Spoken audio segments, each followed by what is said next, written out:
चलो बिगिन करते हैं। लास्ट क्लास हम लोग का जो है वो हो गया था क्रेमर्स रूल समाप्त। आज देखेंगे मार्टिन्स रूल। मार्टिन्स रूल में भी देखो हमारा जो टारगेट है वो टारगेट सेम ही है जो लास्ट क्लास था। लास्ट क्लास क्या टारगेट था हमारा कि non homogeneous linear equation in three variable को सॉल्व करना है। तो ऐसे इन जनरल देखने में उसका चेहरा कैसा होता था, a1x plus b1y plus c1 is equals to d1। फिर बोलो a2x plus b2y plus c2 is equals to d2। फिर और बोलो a3x plus b3y plus c3 चाहिए z होना चाहिए c3z is equals to d3। ये बेसिकली आपका इक्वेशन है, लीनियर इक्वेशन है थ्री वेरिएबल।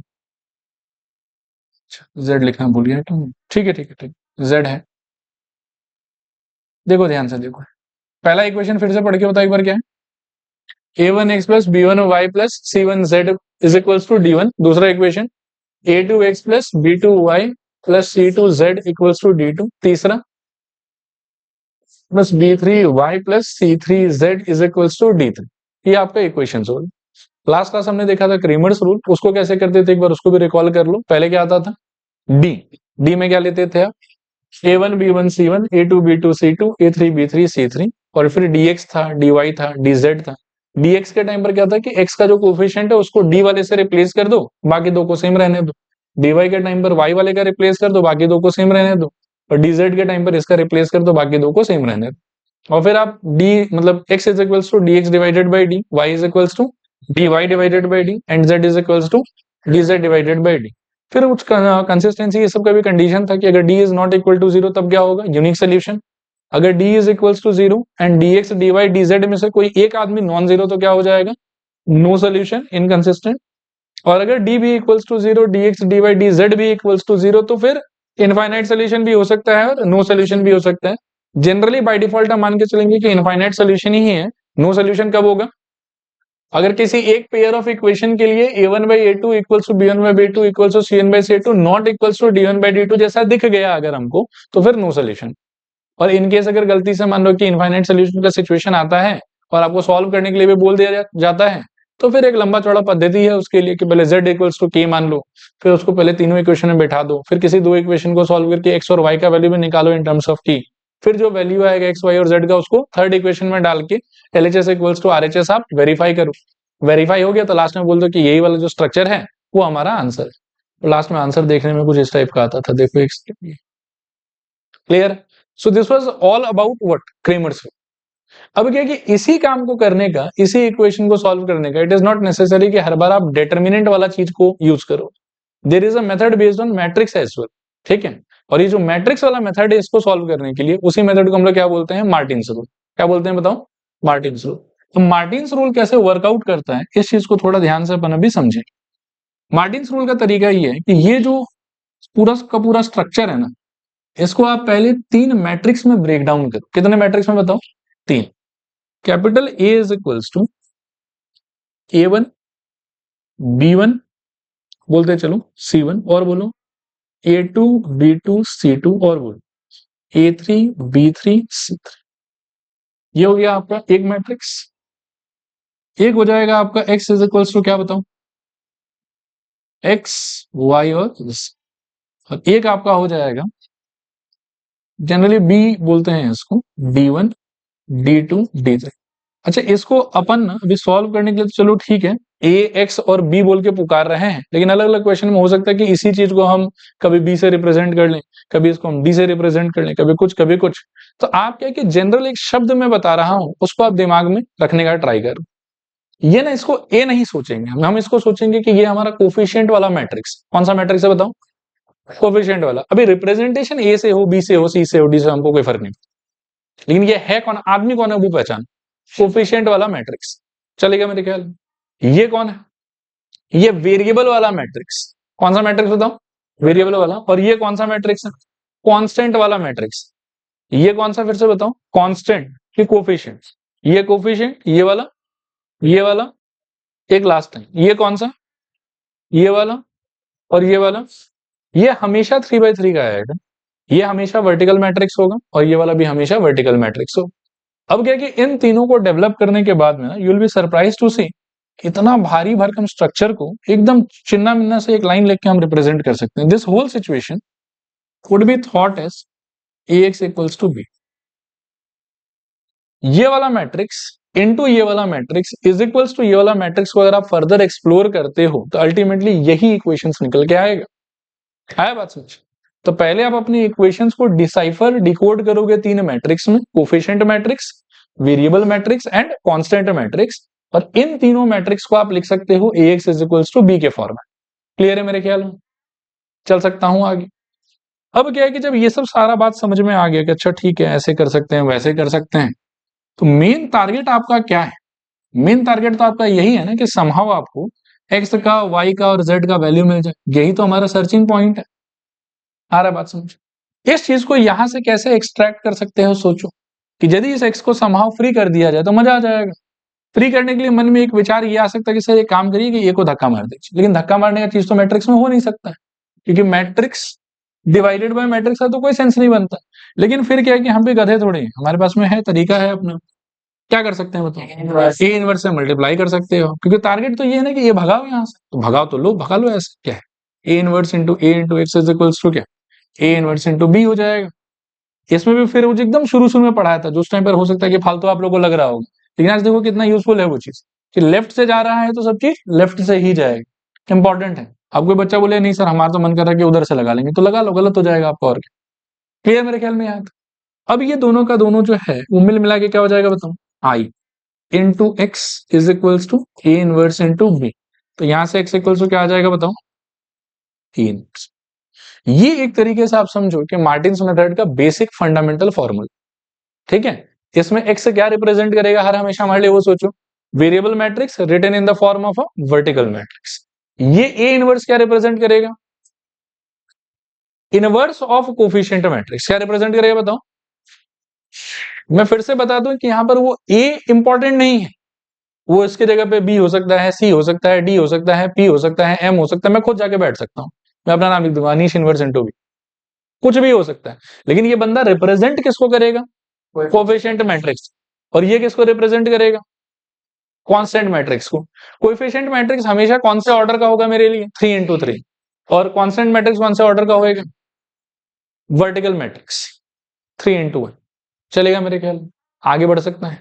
अच्छा, इसको फर्दर यदि मैं थोड़ा सा और अपने आप को ज्ञानवान मान के एक्सप्लोर करने का ट्राई करूं, तो मुझे याद है कि ए इनवर्स का शायद एक छोटू सा फॉर्मूला होता था हमारे पास में, adjoint of A divided by determinant of A. तो एक्चुअल फॉर्मूला तो ऑब्वियसली यही वाला है, लेकिन इसको फर्दर और थोड़ा सा एक सिंप्लीफाइड फॉर्म में सोचा जा सकता है। और सोचोगे तो क्या लिखोगे बताओ? यहां पर आप लिखोगे adjoint of A divided by determinant of A into B, ऐसा कुछ है। फिर इसको और थोड़ा सा सिंप्लीफाई कर लोगे तो ऐसा आ जाएगा, देखो basically adjoint of A into B ऊपर, और एक लंबा लाइन खींच के डिटरमिनेंट ऑफ ए नीचे। ठीक है, इसी को सिंप्लीफाई कर करके यहां तक पहुंचा जा सकता है। क्लियर मेरे ख्याल में? यहां तक थोड़ा और बात विचार कर लेते हैं। एडजॉइंट ऑफ ए मतलब किसका एडजॉइंट? कोफिशिएंट मैट्रिक्स का एडजॉइंट। ए का एडजॉइंट नहीं, किसका एडजॉइंट? कोफिशिएंट मैट्रिक्स का एडजॉइंट। बी का मतलब constant matrix written in the form of a vertical matrix. Determinant A का मतलब कोफिशिएंट मैट्रिक्स का डिटरमिनेंट वैल्यू। फिर से एक बार बोलना मेरे साथ में, एडजॉइंट ए का मतलब कोएफिशिएंट मैट्रिक्स का एडजॉइंट। एडजॉइंट निकालने में हम एक्सपर्ट हैं, 2x2 में भी हम एक्सपर्ट हैं, हम 3x3 में भी एक्सपर्ट हैं। फिर बी का मतलब constant matrix written in the form of vertical matrix. और डिटरमिनेंट ए का मतलब कोएफिशिएंट मैट्रिक्स का डिटरमिनेंट वैल्यू। कोएफिशिएंट मैट्रिक्स का डिटरमिनेंट वैल्यू। रिपीट करूं कि हो जाएगा? आगे बढ़ा जा सकता। ऑलराइट, तो फॉर्मूला तो हमारा यही है। फिर इसके बाद में जो लास्ट क्लास वो घटिया बात किया था कंसिस्टेंसी ये सब को लेके, उसी टाइप का बात विचार इसको लेके भी किया जा सकता है। ठीक है, ठीक है। अच्छा, before I indulge my self into those kind of talks, थोड़ा सा एक और बात है जिसमें मेरे को लगता है कि हम लोग को बातचीत कर लेना चाहिए। एक्स क्या है यहाँ पे? Variable matrix. और ये मैट्रिक्स, तो राइट हैंड साइड का भी final answer we are expecting in the form of matrix. ये आपको क्लियर होना चाहिए। और ऊपर वाला जो चीज है वो इस फॉर्मूले में, ऊपर वाला चीज जो है वो मैट्रिक्स है, और नीचे वाला जो चीज है वो क्या है? वो नंबर है, वो वैल्यू। इन सब बातों को दिमाग में क्लियर रखेंगे और फिर इसको सिंप्लीफाई करने के अंदर जो निकलेगा वो फिर से एक मैट्रिक्स से निकलेगा, फिर वो मैट्रिक्स और ये मैट्रिक्स एक दूसरे से कंपेयर होगा और हमको हमारा आंसर प्राप्त हो जाएगा। चलो आगे चलो, आगे का कहानी सुनो। अब क्या है कि इस व्यक्ति का वैल्यू क्या क्या हो सकता है, कैसे कैसे हो सकता है, उस पर थोड़ा चर्चा कर लेते हैं। पहला फिर से वही है कि हो सकता है कि डिटर्मिनेंट का वैल्यू नॉन जीरो हो। जब ये नॉन जीरो होगा तो ऊपर चाहे जैसा भी बिहेवियर हो कोई फर्क नहीं पड़ता, आंसर तो यूनिक ही आएगा। तो this is the situation of which kind of solution, unique solution. चलेगा मेरे ख्याल में। अगर सपोज करो कि ये वाला zero, determinant A equals to zero and साथ में मानो कि ऊपर वाला adjoint of A times of B, ये करने के बाद में जो आएगा न्यूमरेटर मेरा, ये सपोज करो कि for some reason not equal to zero आ गया। आ सकता है, कुछ भी आ सकता है, तो मैं बस सिचुएशन बस इमेजिन कर रहा हूं कि इसका आंसर तो मेरे जीरो आ रहा होगा और इसका मान लो कि for some reason non zero आ रहा होगा, 5 आ रहा होगा, 7 आ रहा होगा, कुछ उस टाइप का आ रहा होगा। ठीक है, 5 7 मतलब उस मैट्रिक्स का एंट्रीज को मैं इमेजिन कर रहा हूं कि वो 5 7 6 कुछ इस टाइप का फॉर्मेट में आ रहा हो। तो उस टाइम पर माहौल कैसा बनेगा आंसर का, सोचो 5/0, 7/0, 6/0। Is it possible to calculate those kind of values? No. तो ये क्या हो जाएगा, मतलब हाँ नॉट डिफाइंड होगा फर्स्ट ऑफ ऑल, तो और उसके हिसाब से हम कौन सा कैटेगरी में चले जाएंगे, नो सोल्यूशन। समझ में आ रहा है? नेक्स्ट क्या हो सकता है आपके लिए, नेक्स्ट आपके लिए हो सकता है कि आपको मिला determinant of A equals to zero and साथ साथ adjoint of A times B is also equals to zero. तो ये हो गया 0/0 का सिचुएशन। अब इसमें फिर से लास्ट टाइम की तरह दो बार दोनों चीज हो सकता है। जनरली बाय डिफॉल्ट हम मान के चलेंगे कि ये ना इनफाइनाइट सोल्यूशन वाला सिचुएशन, ठीक है, इनफाइनाइट सोल्यूशन। लेकिन कभी कभी बदकिस्मती से ये भी नो सोल्यूशन में परिवर्तित हो सकता है, ये भी हो सकता है कि नो सोल्यूशन को रिप्रेजेंट कर रहा हो। इन जनरल बाय डिफॉल्ट अगर कुछ गड़बड़ नहीं है उसके अंदर में तो हम क्या मान के चलेंगे उसको, इट इज इनफाइनाइट सोल्यूशन। लेकिन अगर कोई गड़बड़ हुआ तो क्या मानेंगे, नो सोल्यूशन। वो गड़बड़ क्या हो सकता है, सेम एज बिफोर। वो गड़बड़ हो सकता है कि अगर इसमें से कोई एक पेयर ऑफ इक्वेशन ऐसे बिहेव करता है कि उनके वेरिएबल के कोफिशिएंट्स का रेशियो तो सेम है एक्स वाई और जेड के लिए, लेकिन कांस्टेंट का रेशियो वेरिएबल के कोफिशिएंट के रेशियो से डिफरेंट। किसी एक पेयर के लिए अगर मैं इसको बोलना चाहूं तो मैं ऐसे ही बोलूंगा कि अगर फर्स्ट एंड सेकंड को मैं चेक कर रहा हूं, पता चला कि a1/a2 is equal with b1/b2 is equal with c1/c2 but it is not equal with d1/d2, then though this might be happening still it will be a situation of what, no solution। लेकिन अगर ऐसा किसी pair में नहीं हो रहा है तो by default we shall assume कि it is a situation of infinite solution। if in case again somebody pushes me कि नहीं सॉल्व करके दिखाओ उस infinite solution का आंसर क्या होगा, तो it is same as जैसे क्रेमर्स रूल में किया था। इनफाइनाइट सोल्यूशन का सॉल्विंग क्रेमर्स रूल वाला और इसका वाला एकदम एग्जैक्टली सेम टू सेम। ठीक है, क्लियर मेरे ख्याल में। अच्छा, वो एक और फैंसी वर्ड होता था कंसिस्टेंट इनकंसिस्टेंट। ठीक है, तो कौन क्या बनेगा बताओ, ये क्या होगा, ये वाला हो जाएगा कंसिस्टेंट, फिर बीच वाला क्या हो जाएगा, इनकंसिस्टेंट। ठीक है, और बोलो, इसका वाला डिपेंड करता है कि अगर ये आया तो कंसिस्टेंट और ये आया तो इनकंसिस्टेंट। देखो क्लियर है कि नहीं क्लियर, रिपीट करूं, हो जाएगा, हो जाएगा। स्पेस थोड़ा सा छोड़ दो, थ्योरी कुछ कॉपी नहीं करा रहा हूं अभी, बस आगे बढ़ा है, सारा पढ़ा दिया मैंने आपको। चलो ये पहला सवाल है, देखो क्वेश्चंस भी इनफैक्ट ऑलमोस्ट अपना सेम ही है। अब एक बार ट्राई कर लो पहले खुद से। ये पहला क्वेश्चन है, मैं ही करके दिखाऊं, मैं दिखा देता हूं। तो फर्स्ट ऑफ ऑल ये इक्वेशन है आपका, एक बार इक्वेशन लिख लो पहले, x + 2y = 4 and 2x + 5y = 9। ठीक है, अब चलो यहां देखो अगले पेज, इक्वेशन बताओ एक बार क्या था, x + 2y = 4 and 2x + 5y = how much, 9। ध्यान से ना आप सुनते जाना जो मैं कह रहा हूं। फर्स्ट ऑफ ऑल आपको अपने पूरे के पूरे सिस्टम को डिकोड करना है, डिसाइफर करना है 3 मैट्रिक्स, जिसमें से पहला का नाम हम दे देते हैं ए, क्या हो जाएगा बताओ, 1 2 2 5। ये रिप्रेजेंट कर रहा है कोफिशिएंट मैट्रिक्स। और बोलो x = दो ही वेरिएबल है तो x और y, ये हो गया आपका variable matrix. And b = constant, तो आई थिंक 4 और 9। एक बार बोर्ड पर देखो और ध्यान से सुनते जाना। और ये 2/2 का तो कोई चिंता है ही नहीं, हम तो सब कुछ ऐसे ऑरली कर सकते हैं इसका, ठीक है ना। तो हम लिखेंगे कि x is equals to what, a inverse into b, ठीक है। अच्छा यहां पर वो एडजॉइंट भी कर सकते हो, क्या हो जाएगा फिर अगले स्टेप में बताओ। इसके जगह पर adjoint of a into b upon कितना, डिटरमिनेंट ऑफ, चलेगा। आगे बढ़ू, अच्छा चाहो तो इससे भी स्टार्ट कर सकते हो, बट बेटर रहता है कि हमेशा इससे स्टार्ट, ठीक है। तो एक बार लिखना मत, मुझे वैल्यूज लिखने में थोड़ा हेल्प करो। x इज इक्वल्स टू क्या आ जाएगा बताओ, डिटरमिनेंट a की जगह पर क्या आएगा, 5 माइनस 4, हाँ 1 ही होगा अल्टीमेटली, ठीक है। फिर एडजॉइंट a की जगह पर ये 2/2 का है, तो रिकॉल करो क्या तरीका था, इसमें एक्सचेंज, तो 5 और 1, और बाकी दो में -2 साइन चेंज, क्लियर। और b की जगह पर तो b है अपने, कितना बढ़िया, 4 और 9, आया समझ। क्या आ जाएगा बताओ इसके आगे, दिस इम्प्लाइज, बोलो x इज इक्वल्स टू, ऊपर क्या आ जाएगा, दिस इनटू दिस, तो 20 माइनस 18 कितना, 2, और एक ही होगा इसका फिर, दिस इनटू दिस, तो -8 + 9 मेरे ख्याल में 1, और डिवाइडेड बाय में 1, x इक्वल्स टू बेसिकली 2 1, और x की जगह पर क्या लिख सकते हो, X Y, this is equals to 2 1, so x equals to 2 comma y is equals to, ये आंसर है।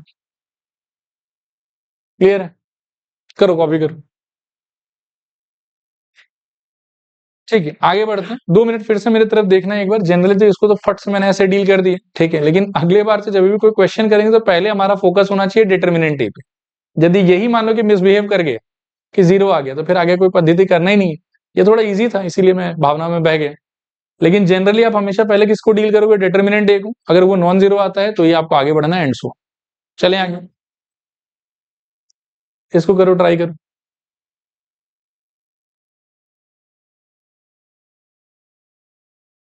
पहले इक्वेशन लिख लो, ठीक है, फिर डिसाइफर करूं। ए क्या होगा यहाँ पे, मेरे ख्याल में 1 1 1, बी के, अच्छा नहीं, नीचे का लाइन बताओ, 1 - 1 1, एक से 1 - 1 1, और 2 1 माइनस, ठीक। फिर एक्स का तो फिक्स ही है, एक्स होगा आपका एक्स वाई और जेड। पहले डिटर्मिनेंट से स्टार्ट करो आप, और बी हो जाएगा आपको इस सिचुएशन में 6 2 1। साथ साथ में करते जाते हैं, आप देखते जाना बस। अब आप लिखना कि x इज इक्वल्स टू होना चाहिए ए, या रुको पहले डिटर्मिनेंट निकालो, determinant A is equals to determinant of 1 1 1 1 - 1 1 2 1 minus. Solve करने पे कितना आ रहा बताओ, 1 इंटू 1 - 1, ये 0 हो जाएगा शायद, प्लस 1 इंटू रो गया कॉलम गया, तो -1 -2, और वैसे गलत कर रहा हूँ क्या, इसका साइन चेंज हो जाएगा ना शायद, एक सेकंड, तो -1 इंटू रो गया और कॉलम गया, तो -1 -2, और +1 इंटू यहाँ से रो गया कॉलम गया, तो 1 + 2 1 + 2 इज इक्वल्स टू, ये 0 होके हट गया, और 3 + 3 6 आ रहा है क्या, तो नॉट इक्वल टू 0, ठीक है। अच्छा ये नॉट इक्वल टू 0 के नीचे लिखो therefore it will have unique solution. हालांकि यूनिक वर्ड मेरे लिए इंपॉर्टेंट नहीं है, मेरे लिए इंपॉर्टेंट है कि इट विल हैव सोल्यूशन, ठीक है। बट आप फिर भी लिखो it will have unique solution, चलेगा यहां तक। आगे लिखते हैं, नाउ नाउ इसी पेज में कर लेता हूं, x is equals to a inverse into b।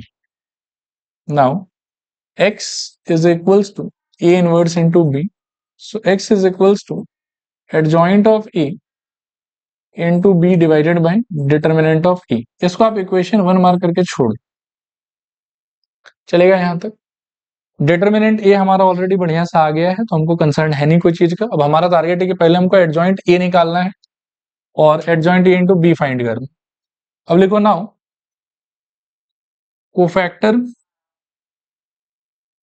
Cofactor matrix of capital A is equals to, और वो शॉर्टकट याद है आपको, 1 1 1 1 - 1 1 2 1 -1, फिर 1 1 2, 1 -1 1, 1 1 1 1 1, 1 -1 1 1 -1। इस लाइन को इग्नोर। अच्छा बताते जाओ तो एक एक करके। इस 4 से स्टार्ट करना। हाँ बोलो। मेरे ख्याल में 0 3 3 ठीक बोल रहा हूँ ना। और फिर ये 3 तो यहां से बोले आप 2 + 1, और ये भी 3 ही होगा शायद, ठीक है ना। फिर इसका बताओ 2, नेक्स्ट वाले का -3, नेक्स्ट वाले का 1, ठीक है। फिर इसका 2, नेक्स्ट वाले का 0, और नेक्स्ट वाले का -2। ये आपका कोफैक्टर मैट्रिक्स। तो therefore adjoint of A equals to क्या हो जाएगा, 0 3 3, 2 -3 1, 2 0 -। Adjoint of A equals to this. चलेगा यहां तक। नेक्स्ट आप फाइंड करो now adjoint of A into B is equals to, adjoint of A बताओ क्या है, 0 2 2, 3 -3 0, 3 1 -2, सबका सेम आया तो। और बी क्या हो जाएगा आपका 6 2 और 1, ठीक है। अब करो मल्टीप्लाई। तो मेरे ख्याल में 0 4 और 2 6, पहले 6 आ जाएगा, फिर 18। शांत। अब आप लिखोगे कि equation 1 implies x is equals to adjoint of a times b divided by determinant of a। x is equals to adjoint of a into b का आंसर आपका ये वाला है। तो ऊपर आप बिठाइएगा 6 12 और 18, और kind of whole thing divided by रहेगा 6। अब अगले स्टेप में this implies x is equals to 1/6 into हो जाएगा आपके लिए 6 12 और 18। ये स्टेप ऐसे फालतू का लिख रहा हूं, लेकिन फिर भी आप भी लिख ही लेना ताकि अंडरस्टैंडिंग क्लियर रहे आप। अब ये 1/6 अंदर चला जाएगा, तो आई थिंक ये हो जाएगा 1 2 और 3।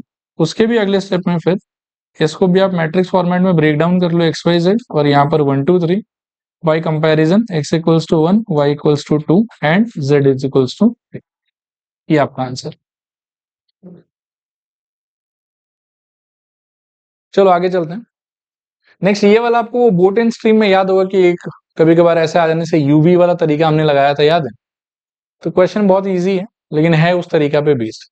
जब भी आपका हाँ यूवी करेंगे, जब भी आपका वेरिएबल डिनोमिनेटर में चला जाए तो पहले आपको यूवी ये सब एजम्पशन लेके जो वो ठीक करना होगा। मैं एक बार थोड़ा समझा देता हूँ, एक स्टेप बस आप देख लो कि हम करने वाले क्या। जब तक वेरिएबल डिनोमिनेटर में रहेगा ना, डायरेक्ट सॉल्विंग नहीं हो सकता है उसका, ठीक है। वेरिएबल, क्योंकि हमारा जो इक्वेशन था स्टैंडर्ड, जिसको लेके हमने पूरे मेथड को डेवलप किया, वो क्या था रिकॉल कर, a1x plus b1y plus c1z is equals to d1।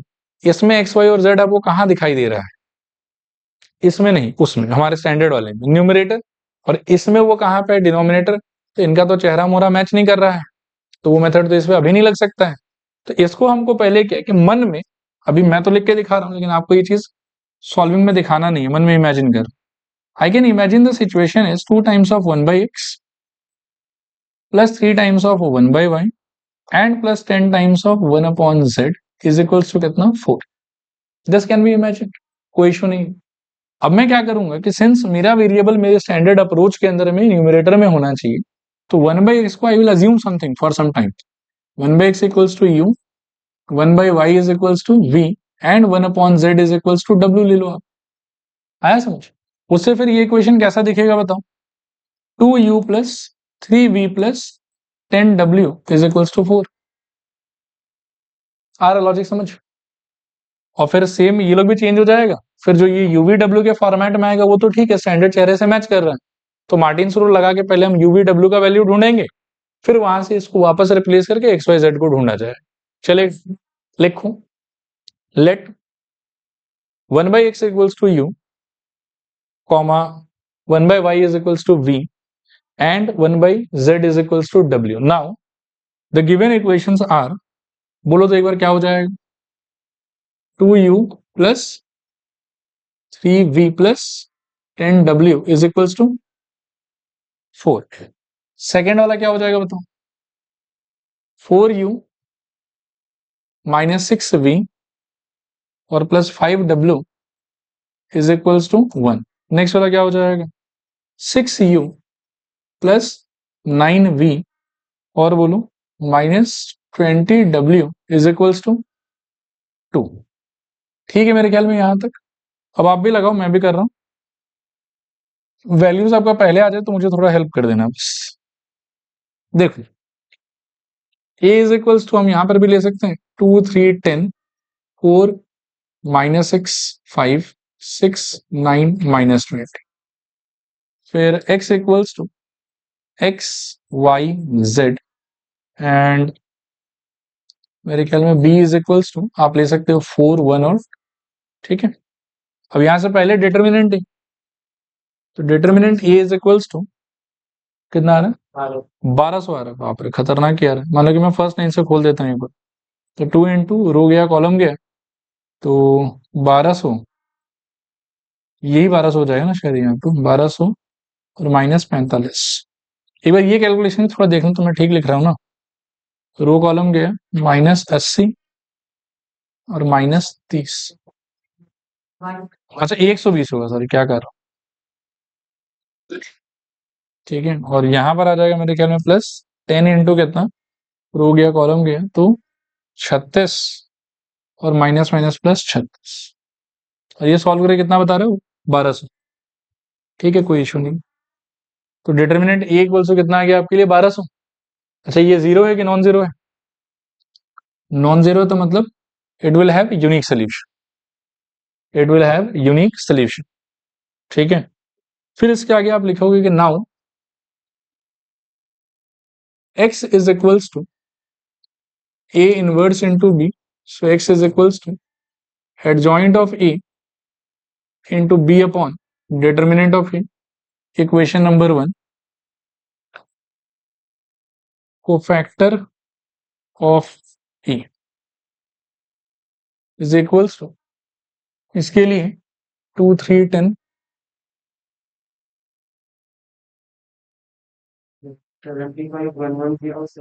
आ गया क्या? ठीक है, मैं कर नहीं रहा हूं, जो आंसर है बताओ तो।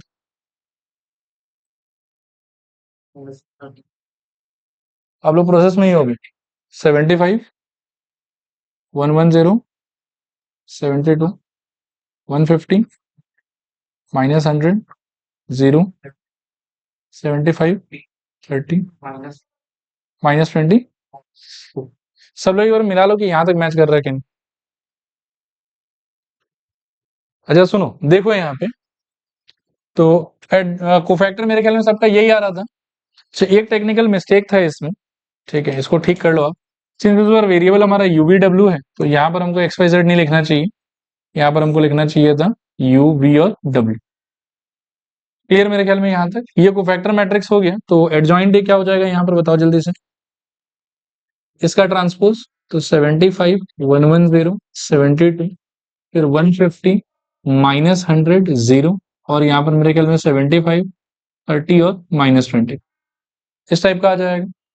और फिर अपने को चाहिए पड़ेगा क्या, adjoint of A into B is equals to कितना, ये आ जाएगा मेरे ख्याल में 75, फिर 150, फिर मेरे ख्याल में वापस है 75, फिर यहाँ पर 110, फिर -100, फिर मेरे ख्याल में 30, फिर उसके बाद में 72 0 और -24, और B कितना था अपना 412, और ये सॉल्व करके क्या आया अपना 600 400 240। ठीक है, यहां से हम बोलेंगे कि equation 1 implies x is equals to क्या बताऊं, adjoint of A into B upon determinant of A। ये अपना कितना है 600 400 और 240, और नीचे क्या था ये वाला 12, this is equals to 1 1200 1/1200 times of ये कितना 600 और बोलो 400 और 240। जब ये 1/1200 अंदर जाएगा तो x इक्वल्स टू 1/1 और 1/5। अब यहां से x किसको रिप्रेजेंट करता था u v और w को, उनका आंसर आपका आ गया 1/2 1/3 और 1/5। तो यहां से u is equals to 1/2, v is equals to 1/3 and w is equals to कितना 1/5। ठीक है, u का मतलब हमारे लिए था 1/x equals to 1/2, so x equals to 2। इसका मतलब था 1/a इक्वल्स टू 1/3, तो y इक्वल्स टू 3। और इसका मतलब था 1/z इक्वल्स टू 1/5, तो यहां से क्या बोल सकते हैं, z इक्वल्स टू 5। तो अल्टीमेटली वही आया हमारा कि x equals to 2, y equals to 3 and z equals to, ये हमारा फाइनली आंसर चलेगा मेरे ख्याल में। आप देखो कि ऐसा लग सकता है शुरू शुरू में कि बहुत भारी काम कर लिया हमने सीरीज से, तो एग्जाम में कैसे बनेगा ऐसे वैसे, लेकिन अगर आपका कैलकुलेशंस सब कुछ सही है, आप कोई सिली मिस्टेक कैलकुलेशन में नहीं कर रहे हैं, तो not a very tough question. और सबसे बढ़िया बात है कि ये काफी मतलब अच्छा खासा मार्क्स के लिए आएगा, मतलब आया तो मिनिमम 4 मार्क तो मतलब मिलेगा ही मिलेगा। मतलब ऐसा नहीं कि 1 मार्क 2 मार्क के लिए आ जाए, टफ नहीं है, 4 मार्क के हिसाब से ठीक है। ठीक है, आगे जयेश का थॉट प्रोसेस अलग है। देखो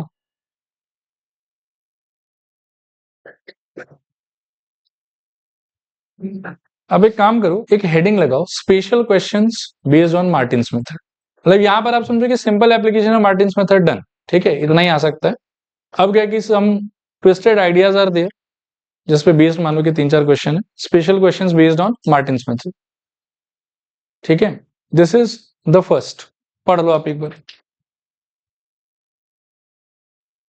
अब देखो कभी कभी ऐसा क्वेश्चन आएगा आपके पास में कि अगला बोलेगा कि देखो यार ए ना ये है, अच्छा बात है ए ये है, फिर ये बोल रहा है कि पहले आप तो ए इनवर्स को फाइंड कर लो।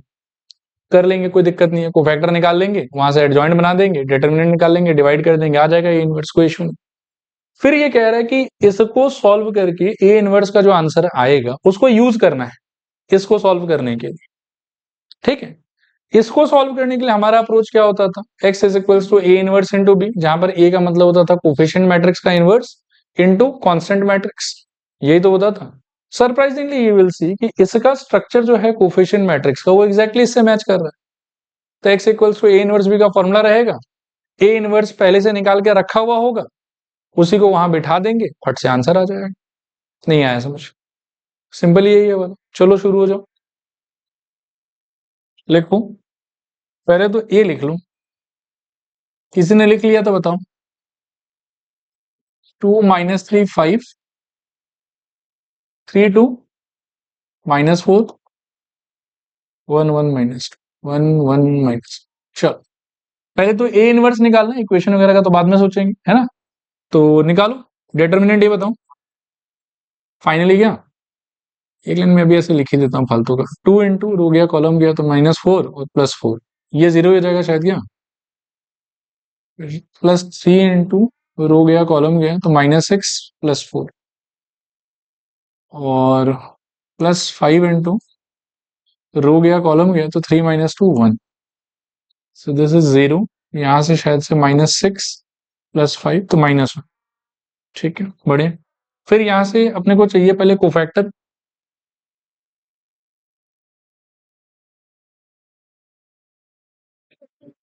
Matrix of capital A is equals to, एकदम आराम आराम से सोचना, एक बार लिख भी देता हूं मैं। 2 - 3 5, फिर 3 2 -4, फिर यहाँ पर 1 1 -2, 2 3 1 -3 2 1, 2 -3 5 2 -3, 3 2 -4 3 2, आउटर मोस्ट लेयर को इग्नोर। चलो इसको देख देख के बताना है, कैसे स्टार्ट होगा बताओ। पहला 0, नेक्स्ट 2, फिर -11, +11 होना चाहिए शायद, ये वाला लेंगे ना तो 5 + 6 +11 आएगा। नेक्स्ट माइनस, नेक्स्ट -5 सही लग रहा है। नेक्स्ट ये वाला,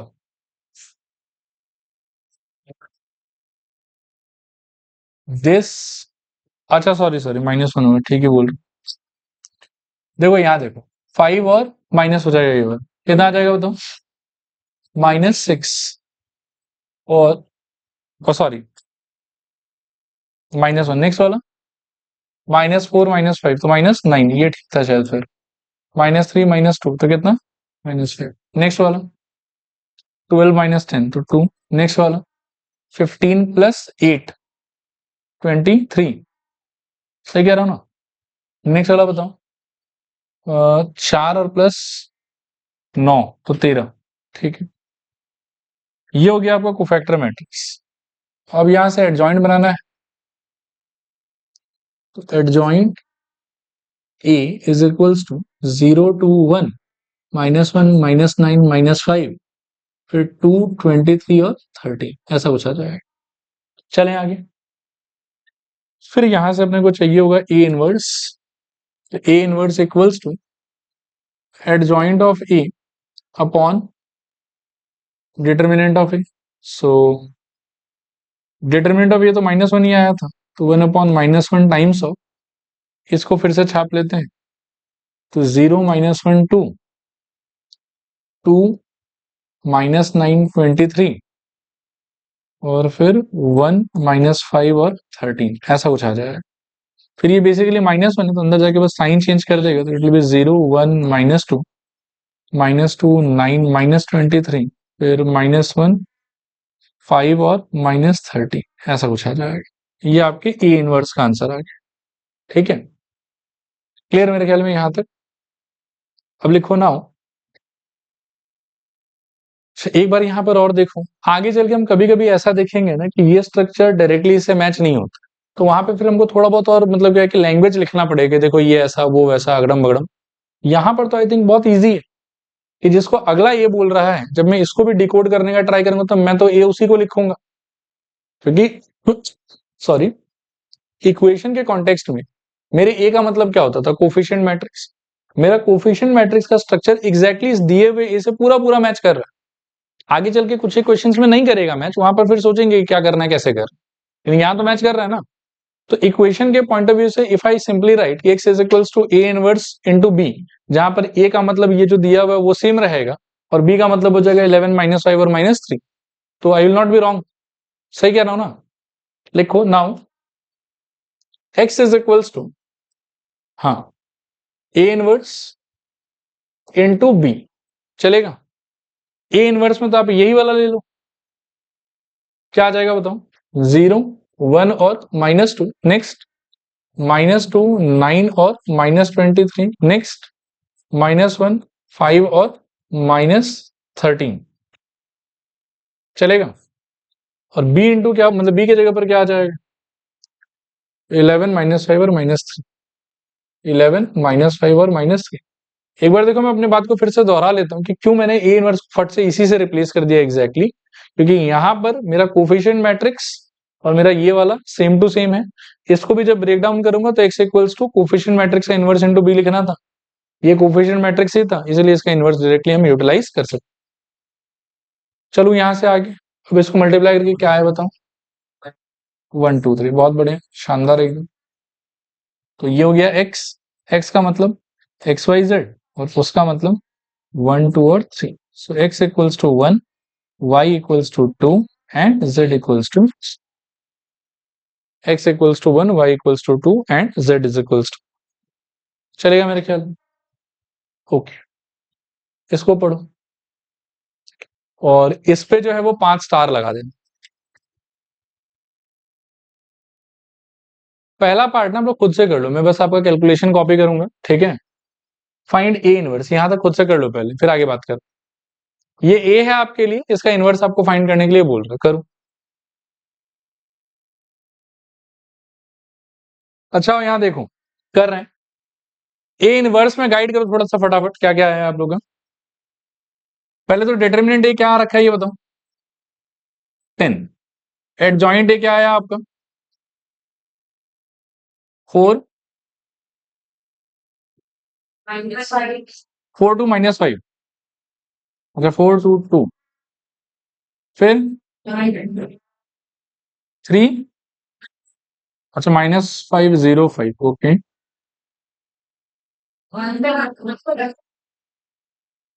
रुको यार एक आदमी बोले इसमें मैं कंफ्यूज।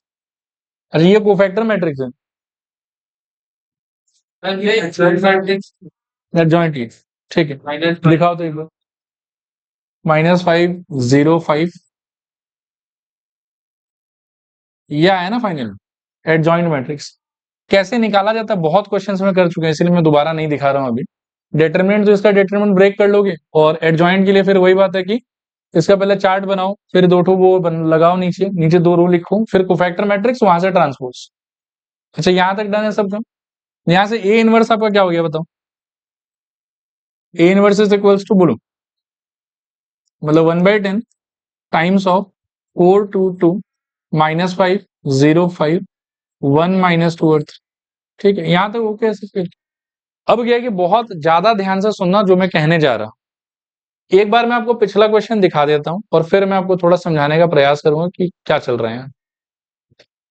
इसको यदि देखोगे तो इसमें ये ए और इसका कोफिशिएंट मैट्रिक्स यार एग्जैक्टली सेम, तो कोई इशू नहीं आया मेरे को। मतलब ये ए था, इसको भी if I would have deciphered तो मैं इसको ऐसे लिखता कि X equals to A inverse into B, and that was just because कि ए का स्ट्रक्चर और इससे कोफिशिएंट मैट्रिक्स का structure same to same. A तो अपना ए है, बाकी इसको डिसाइफर करते समय मेरा प्लानिंग ये रहता है कि वेरिएबल वाला matrix is equals to coefficient वाला मैट्रिक्स का इनवर्स इनटू कांस्टेंट वाला मैट्रिक्स। कोफिशिएंट वाला मैट्रिक्स ए के साथ में डायरेक्टली मैचअप कर रहा था, इसलिए कोई इशू नहीं था। लेकिन जो अभी वाला क्वेश्चन है ना आप लोग का, उसमें कोफिशिएंट वाला matrix is not matching with A. ये बात समझ में आ रहा है? कोफिशिएंट वाला matrix is not matching with A, तो इसीलिए यहां पे अगर कोई बच्चा पागलों की तरह ये लिख देना कि सर हमारे हिसाब से X equals to A inverse B, तो रॉन्ग है। क्योंकि जब हम ये लिखते हैं तो हमारा कॉन्टेक्स्ट, हमारा परसेप्शन ये रहता है कि एक्स इक्वल्स टू हम हमारे कोफिशिएंट वाले मैट्रिक्स का इनवर्स इनटू कांस्टेंट वाला मैट्रिक्स लिखेंगे। लेकिन ए जिसको रिप्रेजेंट कर रहा है वो तो मेरे कोफिशिएंट को रिप्रेजेंट नहीं कर रहा ना। यहीं पे थोड़ा सा बात फंस जाती, ज्यादा नहीं फंसता, बहुत ईजी है इसके बाद भी, ठीक है। लेकिन आपको ये डिफरेंस पहले समझ में आना चाहिए। ये क्लियर है कि नहीं क्लियर है ये बताओ? क्लियर है? क्या ए के साथ में कोई टाइप का मैथमेटिकल छेड़खानी कर सकते हो जिसके बाद में वो जो नया आएगा वो इससे मैच करने लग जाएगा? आई थिंक यस, ट्रांसपोज कर सकते हैं। मतलब ए मेरे कोफिशिएंट मैट्रिक्स से मैच नहीं हो रहा है यहाँ, लेकिन जो ए का ट्रांसपोज होगा, पहले तो बताओ वो क्या होगा। इसको देख देख के बोलो तो, 1 -1 1 2 1 -3, सही कह रहा हूं? और बोलो 1 1 1, अब तो ये मैच कर रहा है। मतलब ये ए का मैंने क्या ले लिया? ट्रांसपोज ले लिया। और सरप्राइजिंगली ए का ट्रांसपोज जो है वो कोफिशिएंट मैट्रिक्स से अब एकदम बढ़िया मैच हो रहा है। आया समझ कि नहीं आया समझ? ये था 1 -1 1, बट यहां तो 1 -1 1 नहीं था ना। यहां से अच्छा ठीक है, चलो मैं एक बात और बोलता हूं, ये ए हो गया, ये मैंने ए का ट्रांसपोज निकाल लिया। अब मैं आपसे सिंपल एक क्वेश्चन पूछता हूं कि इस इक्वेशन के कॉन्टेक्स्ट में, अब आप ए ट्रांसपोज को मत देखो, एक बार छोड़ दो, उसको छोड़ दो। आप इस इक्वेशन के लिए can you tell me coefficient वाला मैट्रिक्स क्या आएगा अगर आप कोफिशिएंट मैट्रिक्स लेते हो इससे? तो 1 2 1 1 2 1 -1 1 1 -1 1 1, और बोलो 1 -3 1, तो 1 -3 1। अब मेरा सवाल आपसे ये है कि हम जब ये लिखेंगे ना कि x इक्वल्स टू समथिंग का इनवर्स इनटू b, उस टाइम पर तो यहां मेरे को कोफिशिएंट मैट्रिक्स फिलअप करना है। कोफिशिएंट मैट्रिक्स जो आपका है वो ए से मैच हो रहा है कि ए के ट्रांसपोज से मैच हो रहा है, वो ऑब्जर्व करो। यहां तो फिक्स है ना कि यहां कोफिशिएंट मैट्रिक्स से ही फिलअप होगा, यहां कोई और फिलअप नहीं हो सकता है। अभी सवाल ये है कि कोफिशिएंट मैट्रिक्स जो है इस इक्वेशन के लिए, उसका चेहरा ए से मिलता है कि उसका चेहरा ए डैश से मिलता है? तो यहां मेरे को इस बार क्या फिलअप करना चाहिए? X equals to A inverse B या x equals to A dash का इनवर्स इनटू बी? ये क्लैरिटी चाहिए, है कि नहीं है आपके पास में, ये बताओ। है? क्लियर है मेरे ख्याल में? तो यहां हम लिखेंगे कि देखो, एक लाइन में बढ़वा ही देता हूं वैसे, यहां तक ठीक है, सब बढ़िया एकदम। अब मैं लिख देता हूं कि now coefficient matrix is equals to, आपने देख के बताओ तो एक बार क्या है कोफिशिएंट मैट्रिक्स हमारा? ये वाला है कोफिशिएंट मैट्रिक्स, 1 2 1 -1 1 1, और थर्ड लाइन में था 1 -3 1। आया समझ? Which is equals to A का डैश, चलेगा? Which is equals to A का डैश। तो जब मैं इक्वेशन को डिसाइफर करूंगा in the form of matrix, तो मैं क्या लिखूंगा? मैं लिखूंगा कि x equals to, I am very clear कि यहां पर मेरा कोफिशिएंट मैट्रिक्स आना चाहिए, that is not matching with A, therefore I am compelled, मुझे फोर्स किया गया है यहां पर क्या लिखने के लिए? ए डैश। उसका क्या लिखना होगा मेरे को? इनवर्स। इनटू क्या लिखूंगा? देखो कितना समझ में आया, थोड़ा पूरा। अब इनवर्स का जो प्रॉपर्टी का लिस्ट बनाया था उसमें आपको रिकॉल होगा, ये खोल के देख लो भले ही, सेकंड लास्ट प्रॉपर्टी देखोगे ना तो उसमें मैंने बोला था कि ये दोनों एक्सचेंज हो सकता है, ठीक है। तो हमको करना कुछ नहीं, बस ये लाइन ढंग से लिखना था। सो एक्स इक्वल्स टू क्या हो जाएगा बोलो, ए का इनवर्स का ट्रांसपोज इंटू बी। ए का इनवर्स निकाल के रखा हुआ है मेरा, ये रहा। सो एक्स इक्वल्स टू क्या हो जाएगा, अब यहां देखते जाना ध्यान से, लिखूं ए का इनवर्स तो ये है, बिठाओ इसको 1/10 इंटू क्या 422, फिर -505, फिर 1 - 2 और 3, इस पूरे का लेना है डैश, इंटू बी के जगह पर क्या आ जाएगा, बी तो वही है 402, तो 402। अब बात को समझना ध्यान से फिर से, ये जो बाहर पड़ा हुआ नंबर है इस पे ट्रांसपोज का कोई इफेक्ट नहीं हो, transpose is something which is applied on a matrix. तो ये 1/10 का तो कोई दिक्कत नहीं, उसको बाहर कर दो और अंदर वाले मसाले पे डैश लगा दो, डैश लगा दोगे तो क्या हो जाएगा, रो कॉलम एक्सचेंज हो जाएगा। और आपको अगले स्टेप में क्या दिखाई पड़ेगा बताओ, आपको दिखेगा एक्स इक्वल्स टू बोलो क्या 1/10 प्रेम प्यार से बाहर, और इस पे डैश लगाने के बाद में 422, फिर -505, फिर 1 - 2 और 3, और साइड में मल्टीप्लाइड क्या रहेगा बोलो 402। आया समझ, चलेगा यहां तक, ठीक है ना यहां तक। फिर मल्टीप्लाई करके क्या आ रहा है बताओ, ये 10 बाहर ही रहेगा और फिर अंदर बताओ 14, 10 को अंदर भेज दो तो x इक्वल्स टू 9/2, अच्छा 9/5, सॉरी 9/5, फिर 2/5 और 7/5। सो मैं लिख नहीं रहा हूं लेकिन अंडरस्टूड है कि x equals to 9/5, y is equals to 2/5 और z is equals to 7/5 type का आपका आंसर। देखो क्लियर है कि नहीं क्लियर, कर सकते हो कोई इशू नहीं, डेसिमल में भी कर सकते हो, फ्रैक्शन में भी छोड़ सकते हो, क्लियर है मेरे ख्याल में। अच्छा हो गया तो फिर अगला क्वेश्चन देखते हैं। ये आइडिया भी हम पहले कर चुके हैं, बाकी आप एक काम करो कि आप पहले ना ए बी फाइंड कर लो बस, फिर आगे का मैं समझाता हूं आप, ठीक है। देखो एक बार कर लेते हैं डिस्कस। जब आप यहां से ए बी ढूंढिएगा तो ए इंटू बी करने पे आपको निकलेगा ऐसा कुछ 600,060,006। सो ए बी इक्वल टू क्या आ गया आपके पास में 6 आई, चलेगा। तो पहले ये बोला कि ये है ए बी ढूंढ लो, हमने ढूंढ लिया, क्या आया हमारा ए बी 6 है। फिर ये बोलता है कि जो आया उसके मदद से इसको सॉल्व करना, उसके मदद से इसको क्या करना है सॉल्व करना। अब आपको एक चीज यहां देखना होगा कि फिर से जब मैं इसको ब्रेक डाउन करूंगा ना मैट्रिक्स के फॉर्मेट में, तो वहां पर इट विल बी लाइक कि x is equals to coefficient वाले मैट्रिक्स का इनवर्स इनटू कांस्टेंट मैट्रिक्स। सही कह रहा हूं ना, इसका आप गेस करो कि कोफिशिएंट वाला मैट्रिक्स क्या होगा। अभी ऊपर नहीं देखना है ना, इसको देखना है, बोलो coefficient matrix is equals to क्या 1 - 1 0, और बोलो 2 3 4 और 0, हाँ x नहीं है तो 0 हो जाएगा, 0 1 और, सही है मेरे ख्याल में, देख लो बढ़िया से, चलेगा यहाँ सब बढ़िया। ये किससे मैच कर रहा है, इन दोनों में ए से मैच कर रहे हैं। तो इसका मेरे को फर्दर सॉल्व करने के लिए क्या चाहिए पड़ेगा, इनवर्स चाहिए पड़ेगा। बिकॉज जब मैं फॉर्मूला लिखूंगा इसको सॉल्व करने के लिए तो मैं क्या लिखूंगा x इज इक्वल्स टू, मतलब मैं ए वे नहीं ले रहा हूं अभी क्योंकि मेन चीज कुछ और है, कोफिशिएंट मैट्रिक्स का इनवर्स इनटू कांस्टेंट मैट्रिक्स होना चाहिए। सही कह रहा हूं क्या, ये तो होता है ना, कोफिशिएंट मैट्रिक्स का इनवर्स इनटू कांस्टेंट मैट्रिक्स।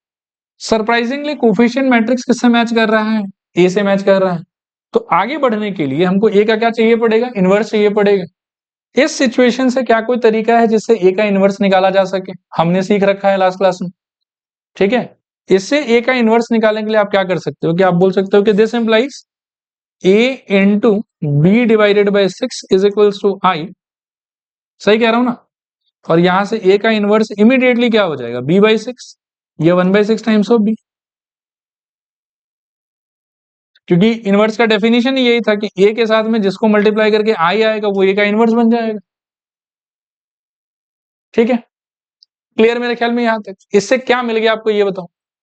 ए का इनवर्स मिल गया। अच्छा मान लो क्वेश्चन के अंदर में कोफिशिएंट वाला मैट्रिक्स को एक्सप्लोर करने के अंदर वो बी से मैच कर रहा होता, तो मैं क्या चेंजेस करता यहाँ पे कि तब मेरा टारगेट होता बी का इनवर्स निकालना, तो मैं वो 6 ला के ना मैं बी के नीचे नहीं पकड़ाता, उसको ए के नीचे पकड़ा देता, तो उससे मेरे को बी का इनवर्स मिल जाता। अच्छा यहाँ थोड़ा और कैच, अभी क्या कैच है सुनो ध्यान से, क्यों मैं बार बार बोल रहा हूँ कि इसको किससे रिप्रेजेंट कर रहे हैं वो इंपॉर्टेंट नहीं है, इंपॉर्टेंट है कि वहां क्या जा रहा है। ठीक है, अभी प्रॉब्लम क्या है देखो, यहां तक सब बढ़िया एकदम, ए का इनवर्स आ गया मेरे पास में। अब जब मैं इक्वेशन लिखूंगा तो ए का तो शायद ठीक है कि मतलब इसके जगह पर हम लोग जनरली ए ही लिखते थे, और ए जिसको रिप्रेजेंट कर रहा है वो सच में कोफिशिएंट मैट्रिक्स है, तो ये बढ़िया है एकदम। लेकिन हम जो फॉर्मूला बनाते थे तो हम क्या बनाते थे बताओ? X is equals to A inverse into B बनाते थे। अब इस सवाल में क्या कि बी तो किसी और ने पहले से ले लिया है। आ रहा बात समझ? हमारा जब हम ये फॉर्मूला लिखते थे तो हमारा इंटरप्रिटेशन या अंडरस्टैंडिंग क्या होता था कि ये कोफिशिएंट मैट्रिक्स का इनवर्स है और ये कांस्टेंट मैट्रिक्स है। लेटर्स ठीक है, अभी तक सारे क्वेश्चन में ए और बी ही यूज किए, बट इस बार तो बी का बुकिंग पहले ही से किसी और के लिए है ना, तो यहाँ पे बी लिख पाएंगे क्या? बी नहीं लिख पाएंगे। ए लिख सकते हैं क्या? यस, क्योंकि कोफिशिएंट मैट्रिक्स जो है वो डायरेक्टली ए से मैच हो रहा है, तो अगर मैं ए लिखूं तो उसमें कोई हार्म नहीं है। आ रहा समझ में क्या कह रहा हूं? नहीं, देखो मैं फिर बोलता हूँ, ये जब आप लिखते हो तो आपका इंटरप्रिटेशन क्या रहता है? ये कौन सा मैट्रिक्स होता है बताओ? कोफिशिएंट। कोफिशिएंट वाला लकीली मैच कर रहा है इसके साथ, सो ए की जगह पे ए लिखो बढ़िया। बी का इंटरप्रिटेशन आपका क्या होता था? बी का इंटरप्रिटेशन होता था ये कांस्टेंट वाला मैट्रिक्स 3, 17 और 7, लेकिन बी तो ऑलरेडी किसी और को रिप्रेजेंट कर रहा है इस क्वेश्चन में, तो हमको फॉर्मूला में वो लेटर थोड़ा चेंज करना पड़ेगा। आया बात समझ? इसीलिए लेटर इंपॉर्टेंट नहीं है, ये इंपॉर्टेंट है कि कौन किसको कौन से स्ट्रक्चर को रिप्रेजेंट करेगा वो क्लियर होना चाहिए। आप रिपीट करोगे हो जाएगा। ये लिखना सही होगा यहाँ पे? नहीं, लिखो now x is equals to, A तो ठीक ही है शायद, इंटू सी कर दो, तो ए के इनवर्स के वहां पे क्या लिखोगे आप? 1/6 इंटू बी इंटू सी। 1/6 का ठीक है, बी की जगह पर डालो जो भी था, 2 2 -4 और -4 2 -4 और मेरे ख्याल में 2 -1 5। सी के जगह पर मेरे ख्याल में क्या 3 17 और 7, तो ये हो जाएगा 3 17 एंड 7। अच्छा देखो ये कैलकुलेटर कितना है?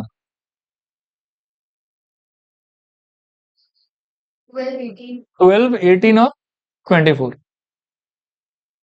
ठीक है,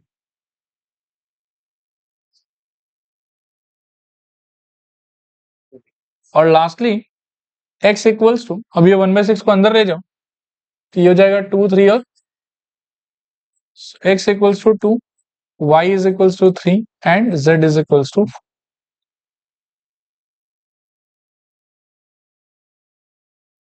तो कैलकुलेशन थोड़ा चेंज होगा शायद। क्या है यहाँ पे बताओ तो एक बार? 12 -6 और 24, फिर इसके चक्कर में आपके आ जाएगा 2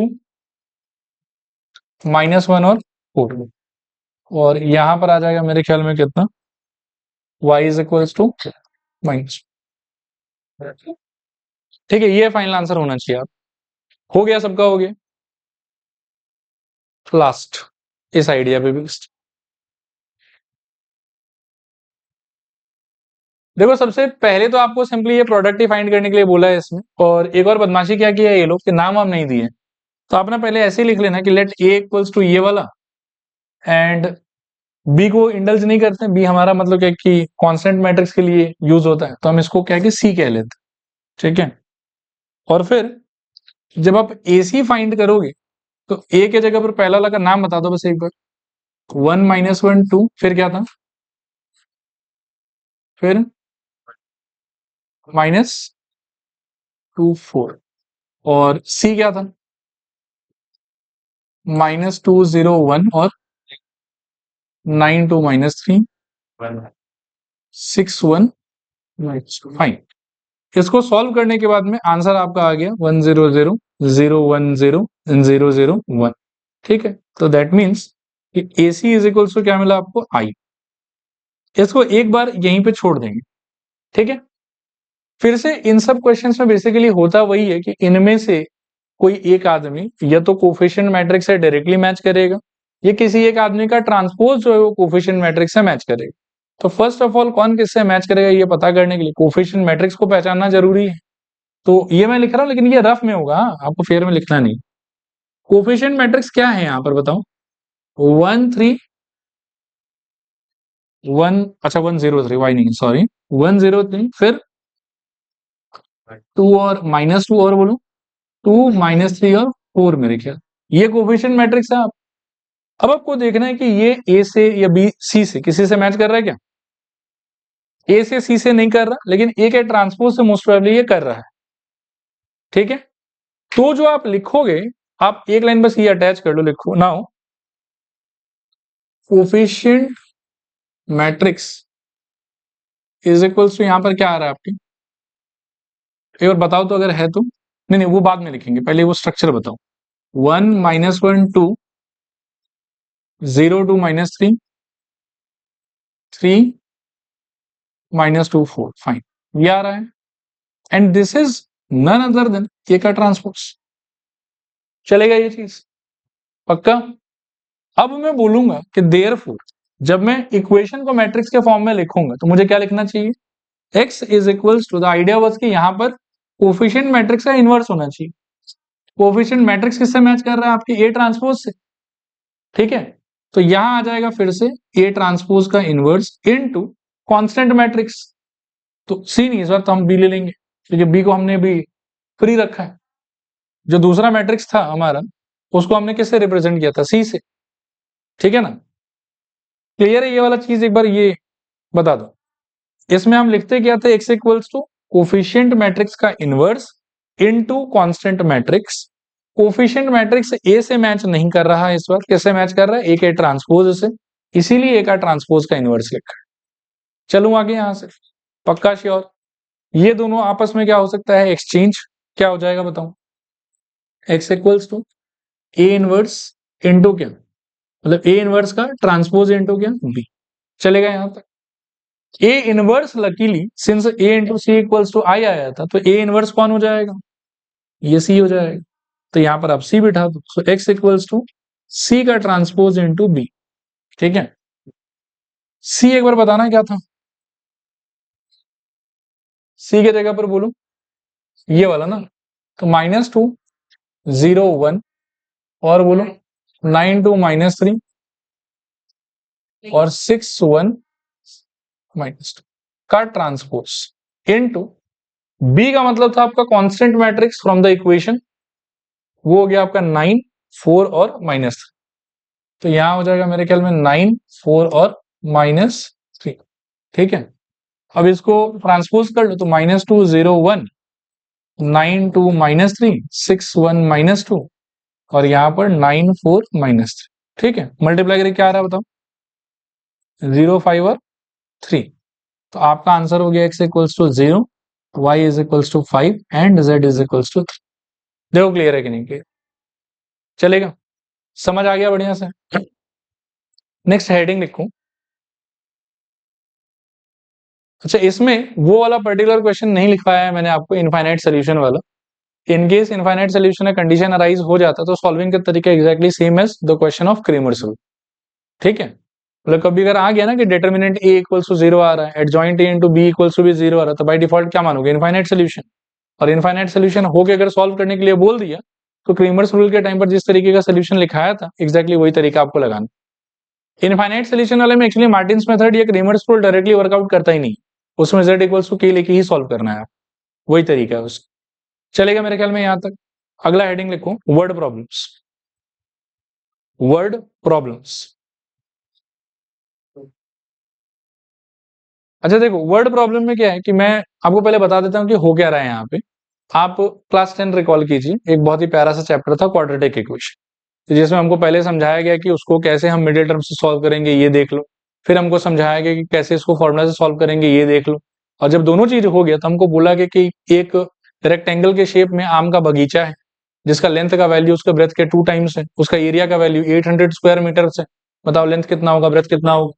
तो द पॉइंट इज कि पहले आपको इक्वेशन सॉल्व कैसे किया जाता है ये सिखाया जाता है, फिर आपको एक रियल लाइफ सिचुएशन दिया जाता है जहां पे आपका दो काम, इक्वेशन में खुद बनाओ और फिर उसको सॉल्व भी करो। अभी तक क्या हो रहा था कि इक्वेशन सामने वाला चला के आपको दे रहा था कि ये इक्वेशन है, सॉल्व करके दिखा दो। और अब वर्ड प्रॉब्लम में क्या होगा कि इक्वेशन बनाना भी आपका काम है, उसको सॉल्व करना भी आप ही का काम। अभी तक वाले में इक्वेशन बना बनाया मिलता था, हम बस सॉल्व करते थे। अब क्या करेंगे, हम इक्वेशन बनाएंगे भी खुद से और सॉल्व भी करेंगे खुद से। देखो क्लियर है कि नहीं? चलो आगे। इसका हम बहुत ज्यादा एग्जांपल्स नहीं करेंगे, एक ही एग्जांपल करेंगे, बाकी सारा का सारा इसी टाइप का आ सकता है। पॉपुलर है ये वाला आइडिया भी बहुत ज्यादा, तो थोड़ा ढंग से जो है वो सीख लेना है इसको, पढ़ो इसको पढ़ो। देखो ऐसा वर्ड प्रॉब्लम बहुत सारा फ्रेम किया जा सकता है। इस वर्ड प्रॉब्लम में ये चेक नहीं हो रहा कि आपको डिटरमिनेंट्स कितना आता है, एप्लीकेशन ऑफ डिटरमिनेंट्स कितना आता है, इसमें ये चेक हो रहा है कि इंग्लिश कितना बढ़िया है, और कुछ नहीं। इंग्लिश अगर ढंग से डिसाइफर कर लो तो बाकी का पार्ट तो बहुत सिंपल है। अब आप देखो क्या बोल रहे हैं, ये कह रहा है कि two schools P and Q want to award their selected students on the values of tolerance, kindness, and leadership. The school P wants to award rupees X, rupees Y, and rupees Z for each of the three respective values to 3, 2 and 1 students respectively with a total award money of 22।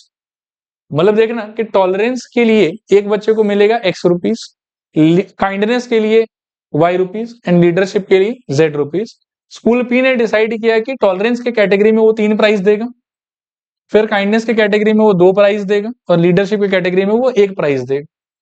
और इसका tolerance वाले का X rupees है award money, kindness वाले का Y rupees है, leadership वाले का Z रुपीज। और टोटल मिला के स्कूल पी को जो खर्चा आएगा इस काम में वो कितना आएगा, 2200 रुपए। चलेगा मेरे ख्याल में।